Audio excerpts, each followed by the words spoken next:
Night Force number 2, written by Marv Wolfman, art by Tom Mandrake.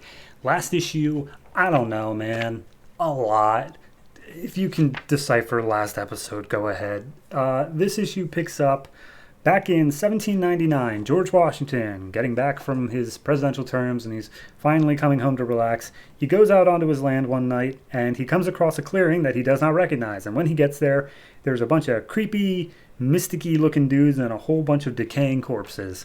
And the mystic dudes attack George Washington and then wipe his memory or whatever. And he makes his way back home and then proceeds to die the next day.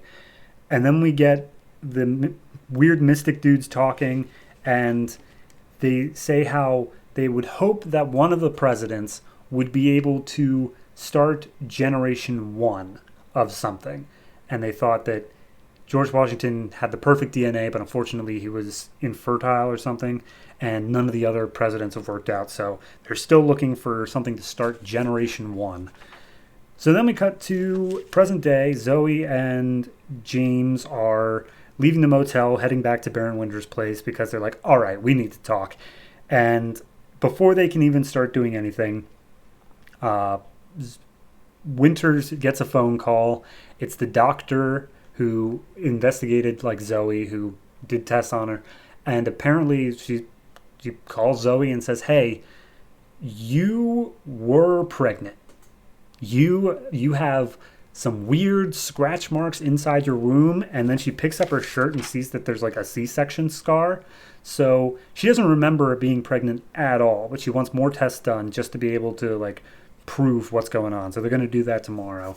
James tries to console her for a second, but then goes after Baron Winters, being like, all right, you need to tell us what's going on and how we managed to get from a hospital in South Carolina to Washington, D.C. And Baron's like, okay, totally, we'll do that. But first, Zoe, come with me. And he takes Zoe. James tries to follow, but the leopard holds him back. And they go through a door and get to London, England in 1648. And they make their way into this castle that has a dungeon underneath, and they go down to talk to a witch named Cassandra Fay. And I guess they just she has some level of information and they know each other somewhat. But apparently she's part of Generation 9. So they did start the generation thing, and her baby was Generation 10. And how apparently the darkness has been hunting for their family for 8 generations, and blah, blah, blah. Regardless, she gives up a bit of information in discovering who Zoe is. And then I guess Baron Winters says, like, yes, I'll totally release you if you give up information. But then he just leaves and says how it's her fate to be trapped down there forever. So they go back home, and then we cut over to a party involving the senator from the first issue, I think, and some weird guys in suits who all look identical and bald and whatever.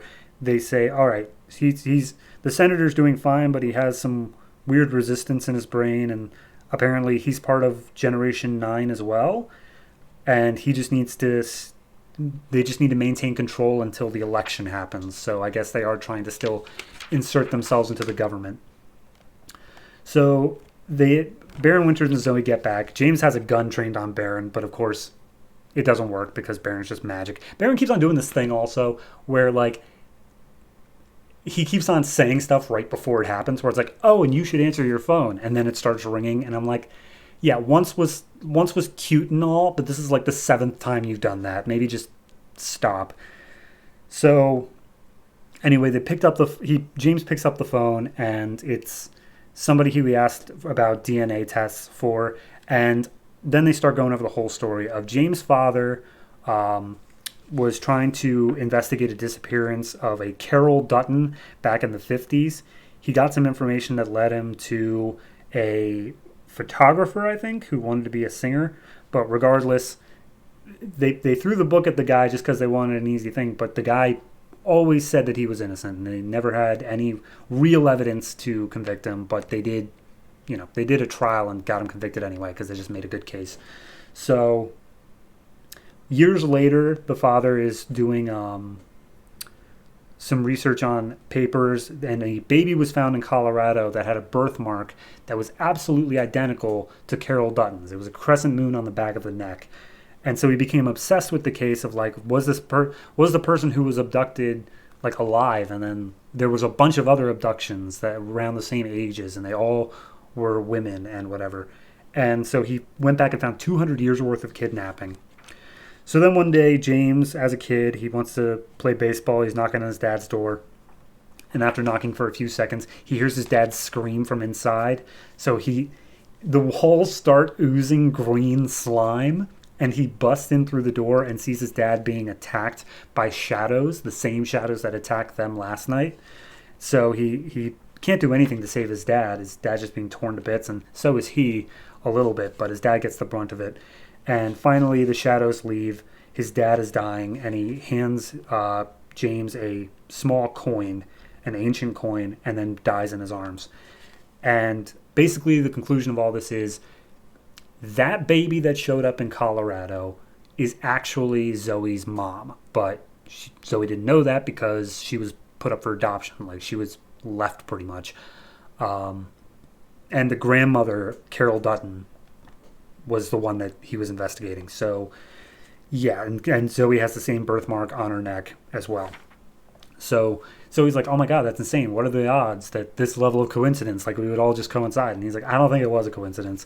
And Baron Winters is like, you're right, it wasn't. You're doing good. I still can't give you all the information yet, but I promise very soon. And he pushes James and Zoe out the door, and they end up in some graveyard somewhere else. And that's it. That's where the issue ends. I at least understood this one. That's like I've said, there's always been a thing with these mystical books, these magic ones, where they just throw a bunch of stuff at you in issue one and then just slowly decode it over time. I at least got where this one was going. It explained it out, and I got it. So automatically points for that.